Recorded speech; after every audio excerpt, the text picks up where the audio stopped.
नमस्कार दोस्तों, आप सभी का स्टडी आई अकेडमी स्वागत है। आज आपको मैं बताऊंगा आरएएस अधिकारी कैसे बने, आरएएस ऑफिसर कैसे बने और कितने साल में वैकेंसी निकलती है, एज क्या है, क्वालिफिकेशन क्या है और इसमें किस प्रकार पोस्ट मिलती है। यानी कि इसमें बहुत सारी प्रकार की पोस्ट होती है, लगभग 20-25 प्रकार की पोस्ट। तो उनमें सबसे पहले वाले जो पोस्ट है, सबसे बढ़िया पोस्ट है आरएएस की, वो कैसे बनते हैं, आरपीएस कैसे बनते हैं, सारी जानकारी बताऊंगा। फॉर्म भरने से लेकर के सिलेक्शन तक, कट ऑफ क्या रही थी पिछले साल की जनरल कैटेगरी की और इनके कंपैरिजन में, तो सारी जानकारी आपको यहाँ पर देखने को मिलेगी। चलिए शुरू करते हैं। तो आप जानना चाहते हैं आरएएस क्या है। आरएएस क्या है? आरएएस की फुल फॉर्म होती है राजस्थान एडमिनिस्ट्रेशन सर्विस, यानी कि राजस्थान प्रशासनिक सेवा, राजस्थान लोक सेवा आयोग द्वारा यानी कि आरपीएससी के द्वारा आयोजित की जाती है। आरएएस की परीक्षा किसके द्वारा आयोजित की जाती है? आरपीएससी के द्वारा आयोजित की जाती है, जिसको पास करने के बाद राज्य में प्रशासन में किसी पद पर सेवा करनी पड़ती है, यानी कि नौकरी आपको करनी पड़ती है। ये है। इसके अंतर्गत कई उच्च और निम्न पद होते हैं, यानी कि इसमें कई बड़े पद और कई छोटे पद होते हैं। जानते हैं अपन कौन कौन से पद होते हैं। आरएएस क्या है? आरएएस यूपीएससी, जैसे कि यूपीएससी और आरपीएससी दोनों में मैं डिफरेंस बता दूं। यूपीएससी आईएएस का एग्ज़ाम करवाती है और आरपीएससी, जो आरपीएससी राजस्थान की है, वो किसका एग्ज़ाम करवाती है? आरएएस का। आरएएस के अंतर्गत ही आता है आरपीएस, आरएसीएस, सीटीओ, आरटीएस, ये सारे पद हैं। इनमें सबसे जो बड़ा पद है वो है आरएएस का। चलिए अब शुरू करते हैं यहाँ पर। जैसे कि आईएएस क्या होता है? जिले का मुखिया होता है। उसी प्रकार जो है आरएएस, ये क्या होता है?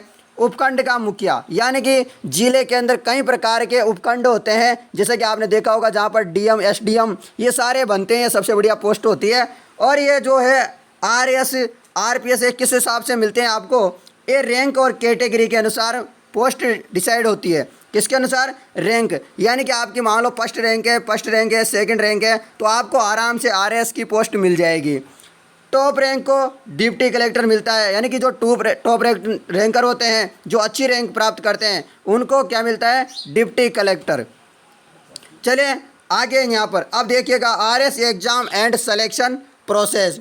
RAS exam and selection process आपको बताऊंगा किस प्रकार इसमें सिलेक्शन होता है और कौन कौन से पेपर लगते हैं, कितने क्वेश्चन आते हैं, ये आप अच्छे से देखिएगा। तो चलिए यहाँ पर देखते हैं अपन। 3 स्टेज होती है आरएएस एग्ज़ाम को पास करने से लेकर सिलेक्शन तक। 3 स्टेज होती है। प्री एग्ज़ाम, यानी कि आप सभी को पता है, इसमें प्रारंभिक परीक्षा, ये किस प्रकार की जीत होती है? ऑब्जेक्टिव टाइप, यानी कि 4 ऑप्शन आते हैं इसमें, अ ब स द, ठीक है। 150 क्वेश्चन होते हैं और 200 नंबर के होते हैं। कितने नंबर के? 200 मार्क्स के होते हैं। ये आपका जो पेपर होता है प्री एग्ज़ाम होता है। इसमें आपके जीके आएगी और थोड़ी बहुत आपके क्या जाएगी, इसमें आपकी आएगी, इसमें आपकी मैथ और रीजनिंग। कुछ क्वेश्चन आपको मैथ और रीजनिंग के देखने को मिलेंगे, हिंदी इंग्लिश के नहीं मिलेंगे इसमें, ठीक है।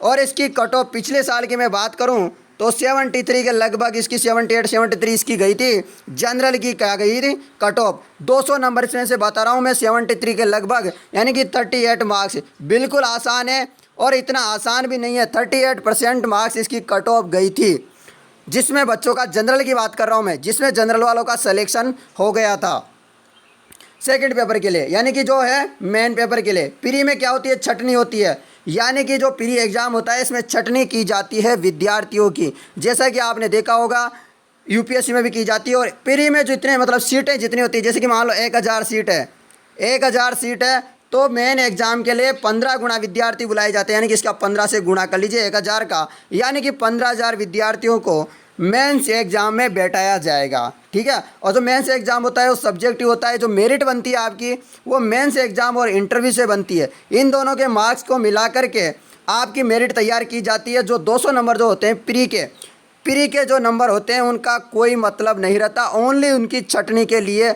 उपयोग किया जाता है। और जो सब्जेक्टिव पेपर होता है आपका, मेंस पेपर होता है, 4 पेपर होते हैं। आरएस का जो पेपर होता है उसमें 4 पेपर होते हैं। 4 पेपर में से 3 पेपर जीके के होते हैं और 1 पेपर जो होता है वो हिंदी और इंग्लिश का होता है। जनरल हिंदी और इंग्लिश का होता है। हर पेपर 200 मार्क्स का होता है। 4 को 200 से मल्टीप्लाई करोगे तो 800 नंबर का पेपर होते हैं आपके ये 4 पेपर। जैसा कि आपने सुना होगा यूपीएससी में भी 7 पेपर होते हैं, तो यहाँ पर भी 4 पेपर होते हैं और 800 मार्क्स के होते हैं। और उसके बाद बात करते हैं अपन यहाँ पर किसकी, इंटरव्यू की, यानी कि पर्सनालिटी टेस्ट। इंटरव्यू यानी कि पर्सनालिटी टेस्ट 100 नंबर का होता है। कितने नंबर का होता है? 100 नंबर का होता है। इसमें आपकी पर्सनालिटी के बारे में किया जाता है। यदि आप इसी में अच्छा नंबर लेके आ जाते हो, मेन एग्ज़ाम में अच्छे नंबर लेके आ जाते हो, तो आप यदि इंटरव्यू बिल्कुल बेकार भी दे दो तो अभी आप पास हो जाएंगे। यानी कि 88% का जो मार्क्स है, 88% की जो मार्क्स है वो मेन एग्ज़ाम ही है आपका। उसके अलावा जो 12% है वो आप इंटरव्यू से प्राप्त कर सकते हो। यानी कि आपको जो सबसे ज़्यादा ध्यान देना है वो मेन एग्ज़ाम में देना है। चलिए आप शुरू करते हैं आगे। और क्या है इसमें, आपको क्या पढ़ना है क्या नहीं पढ़ना है ये भी देखिएगा। आरएस के लिए क्या पढ़ाई करें? आरएस के लिए आप सभी को पता है प्री में तो ये सब आने हैं, ये तीनों प्री में आने हैं केवल इसको छोड़ के। और इसमें आपके ऑब्जेक्टिव टाइप क्वेश्चन आएंगे, साथ में मैथ और रीजनिंग के भी कुछ क्वेश्चन आएंगे। कुछ आते हैं, ज़्यादा नहीं आते। पहले बता देता हूँ, ज़्यादा क्वेश्चन नहीं आते, सिंपल क्वेश्चन आते हैं परसेंटेज के, ऐसे ऐसे बिल्कुल सिंपल क्वेश्चन। आप उसको रीजनिंग भी मान सकते हो।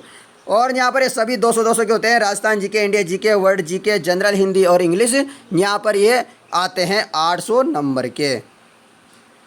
अब हम बात करते हैं यहाँ पर आरएस एलिजिबिलिटी, यानी कि क्वालिफिकेशन क्या होनी चाहिए आपकी आरएस ऑफिसर बनने के लिए।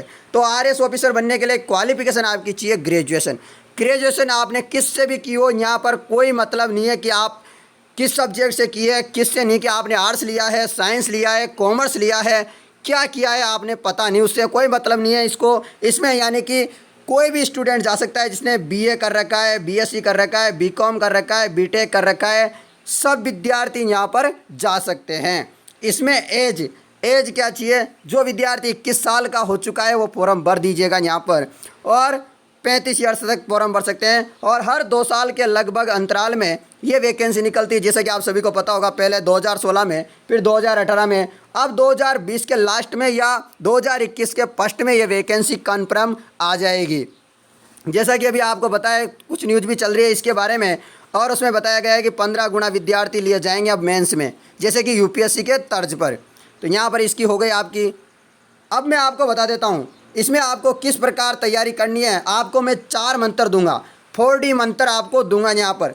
ये 4 मंत्र हमेशा आपको याद रखने हैं। आपने यदि 4 मंत्र का इस्तेमाल किया अपनी लाइफ में 2 साल तक लगातार, तो गारंटी के साथ मैं वादा कर सकता हूँ आपसे कि आप इस आरएस एग्ज़ाम को क्वालिफाई कर सकते हो। और आरएस एग्ज़ाम को क्वालिफाई करके आप आरएस ऑफिसर बन सकते हो। ये आपका सपना है और आपका ये सपना जो है पूरा हो सकता है यदि आप चाहते हो कि आप आरएस बने। तो आपको डायरेक्शन, यानी कि आपको सही दिशा में चलना है, आपको सही स्ट्रेटजी बनानी है कि किस प्रकार आपको तैयारी करनी है।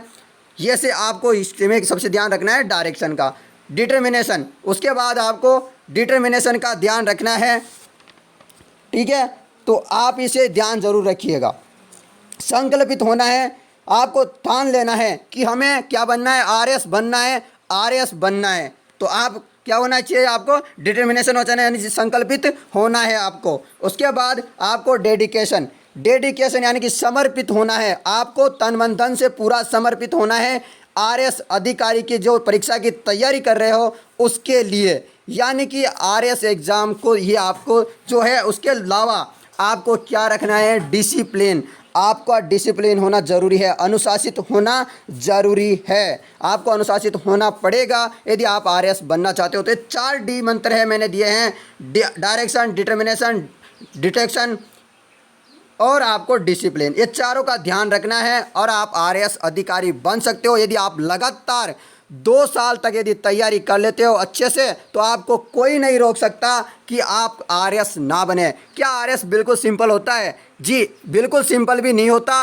और क्या हार्ड होता है? हार्ड भी नहीं होता। नॉर्मल बच्चा जो है वो इसे तैयारी कर सकता है और लाइफ में सक्सेसफुल हो सकता है। कोई विद्यार्थी यदि किसी विषय का विशेषज्ञ है, यानी कि इंटेलिजेंट है, सुपर इंटेलिजेंट है, तो वो भी यहाँ पर आरएस नहीं बनता। क्यों? क्योंकि यहाँ पर सभी विषय में जो नॉलेज है वो होना ज़रूरी है, ना कि इसमें स्पेशलिस्ट होना ज़रूरी है, ठीक है। कोई बोल दे कि मुझे मैथ आती है, मैं स्पेशलिस्ट हूँ, मैं सुपर इंटेलिजेंट हूँ, तो मैथ वाले का यहाँ कोई काम नहीं है। यहाँ पर सभी विषय में क्या होना चाहिए, सभी में नॉलेज होना चाहिए, तभी आप आरएएस अधिकारी बन सकते हो। तो आशा करता हूँ आपको समझ में आया होगा, और आपको कोई भी डाउट होती है आरएएस अधिकारी से लेकर के तो आप मुझे कमेंट कीजिएगा, मैं आपको और भी जानकारी दूंगा जितनी मेरे पास होगी, और आपको बताऊंगा कि आप कौन कौन सी जीके की जो बुक है वो कौन कौन से आपको राइटर की पढ़नी चाहिए और आपको क्या करना चाहिए, सारी स्ट्रेटजी मैं आपको बताऊंगा इसमें पूरी डिटेल के साथ। तो धन्यवाद दोस्तों, मैं मिलता हूं